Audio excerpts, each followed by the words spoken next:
और UP TT परीक्षा से जुड़ी बड़ी खबर है। 3 दिन तक यूपी टेट की परीक्षा चली और शांतिपूर्ण ढंग से ये संपन्न हुई। सुरक्षा कड़ी थी, सेंटर्स पर तमाम निगरानियां की गई थी और इसीलिए नतीजा ये हुआ कि कई फर्जी परीक्षार्थी पकड़े गए। इन 3 दिनों में मुस्तैदी के चलते 44 फर्जी परीक्षार्थी दूसरे के स्थान पर एग्जाम देते हुए पकड़े गए। इसके अलावा एक अभ्यर्थी मोबाइल फोन से नकल करते हुए पकड़ा गया। परीक्षा के लिए कुल 19,94,661 अभ्यर्थियों ने रजिस्ट्रेशन किया था, जिसमें से 17,70,714 परीक्षार्थी शामिल हुए थे।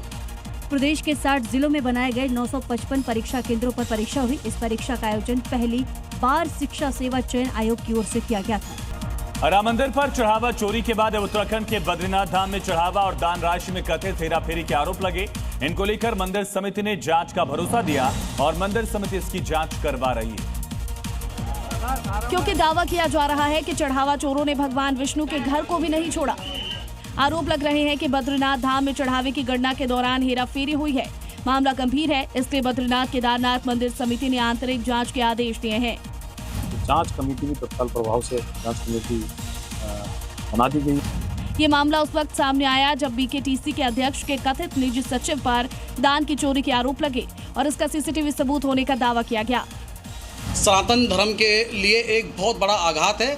बड़ी खबर लखनऊ से, जहां पर बीजेपी में बैठकों का दौर शुरू हो चुका है। मिशन 2027 पर संगठनात्मक मंथन चल रहा है। नितिन नवीन लखनऊ दौरे पर हैं। आज उनके दौरे का दूसरा दिन है। आज पूर्व प्रदेश अध्यक्षों के साथ बैठक होगी, साथ ही दोनों उप मुख्यमंत्रियों से भी मुलाकात करेंगे, अलग से बैठक करेंगे। बूथ संगठन पर बीजेपी का पूरा फोकस है और इसको लेकर तमाम तैयारियां भी हो चुकी हैं। नितिन नवीन जब कल लखनऊ पहुंचे तो खुद मुख्यमंत्री योगी आदित्यनाथ ने उनका स्वागत किया।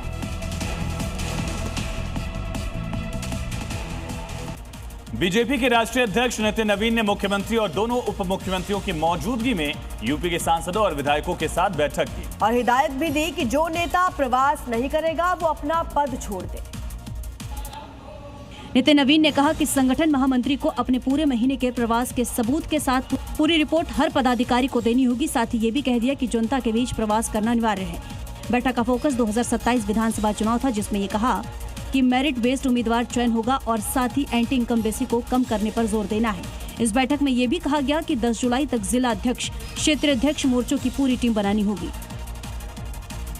और इसी बीच बड़ी खबर आ रही है 2027 चुनाव पर। उत्तर प्रदेश के उप मुख्यमंत्री ब्रजेश पाठक का एक बयान सामने आया। ब्रजेश पाठक ने कहा कि 2027 में यूपी इतिहास दोहराएगा, फिर से भारी बहुमत से सरकार बनेगी। ये दावा ब्रजेश पाठक की तरफ से किया गया। नितिन नवीन यूपी के दौरे पर हैं।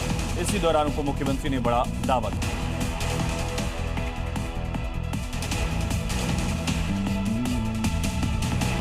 उत्तर प्रदेश को 17 वाला इतिहास दोहरा, प्रचंड बहुमत। वहीं केंद्रीय मंत्री जितेंद्र प्रसाद ने कहा है कि आने वाले समय में चुनावी वर्ष है। हालांकि भाजपा चुनाव का इंतजार नहीं करती, 5 साल तक कार्य चलता रहता है। पूरी दमदारी से चुनाव लड़ा जाएगा और ऐतिहासिक जीत 2027 के चुनाव में होगी।